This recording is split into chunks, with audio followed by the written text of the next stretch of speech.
सांगितलं की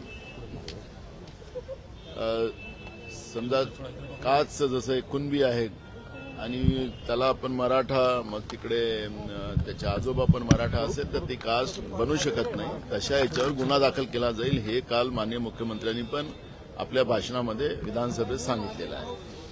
त्यामुळे जरांगे पाटील काय मागणी करते हा विषय आज नाही.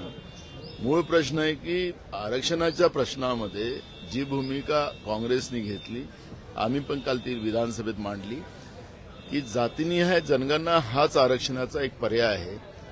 पण भाजपचं मूळ असलेलं संघ त्यांनी कालच जातीनिहाय जनगणनेचा विरोध केला.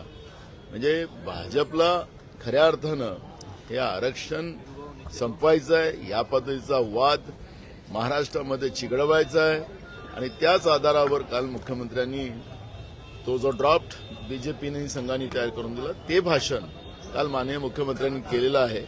त्यामुळे जरांगे पाटील काय म्हणतो हे महत्वापेक्षा आमची संविधानिक व्यवस्था ही सगळ्यात महत्वाची आहे. त्यामुळे त्या पद्धतीची ही कारवाई व्हावी ही भूमिका काँग्रेस पक्षाची आहे. ओबीसी मधून आरक्षणाची मागणी न करता मराठा समाजाने आर्थिक दुर्बल घटकातून मागणी करावी असं चंद्रकांत पाटील म्हणतात. माझा मूळ प्रश्न तोच आहे ना. आखरी याला थर्मामीटर जो असतो, आर्थिक, शैक्षणिक आणि सामाजिक जे दुर्बल असतात त्याला जातीनिहाय जनगणना हाच पर्याय, त्याला दुसरा पर्याय नाही. ही जी शिंदे समिती बनवून हे फक्त कुणबी प्रमाणपत्र आहे का हे तपासण्याचं काम जे केलं जातं हे थातुरमातुर व्यवस्था आहे. खऱ्या अर्थानं परमानंट या पद्धतीचं सोल्युशन काढायचं असेल सरकारला, आणि नुसतं मराठा आरक्षणाचंच नाही बोललेत मुख्यमंत्री, अनेक जाती महाराष्ट्रामध्ये आरक्षणासाठी प्रतीक्षित आहेत, त्यांचे आंदोलन चालू आहे. त्याही जातीला आम्हाला आरक्षण द्यायचं आहे असं मुख्यमंत्र्यांनी म्हणालेत. याचा अर्थ या सगळ्या पर्यायाला एकच आहे तो पर्याय, आणि तो संविधानिक पर्याय जो आहे तो जातीनिहाय जनगणना आहे. सरकारने करावं आणि हे सगळे सोल्युशन त्याच्यातून बाहेर येतो आणि महाराष्ट्र ही जी आग महाराष्ट्रामध्ये लावण्याचं काम सरकार करते ते आपोआप थांबते.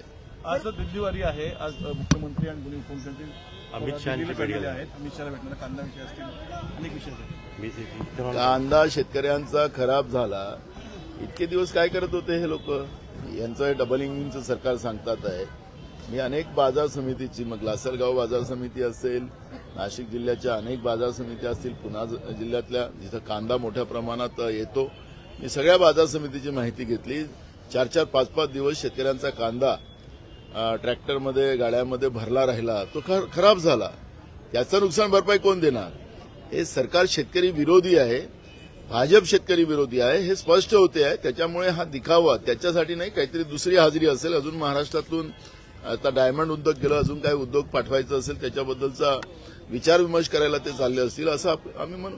जे उद्योग बाहेर गेले त्याचा पूर्ण अहवाल आज सरकार मांडणार आहे.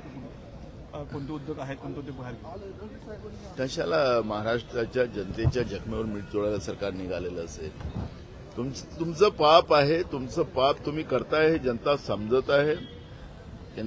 केंद्रामध्ये बसलेले जी गुजरात लॉबी आहे त्या लॉबीच्या आधारावर महाराष्ट्रातले उद्योग गुजरातमध्ये चाललेले हे स्पष्ट आहे.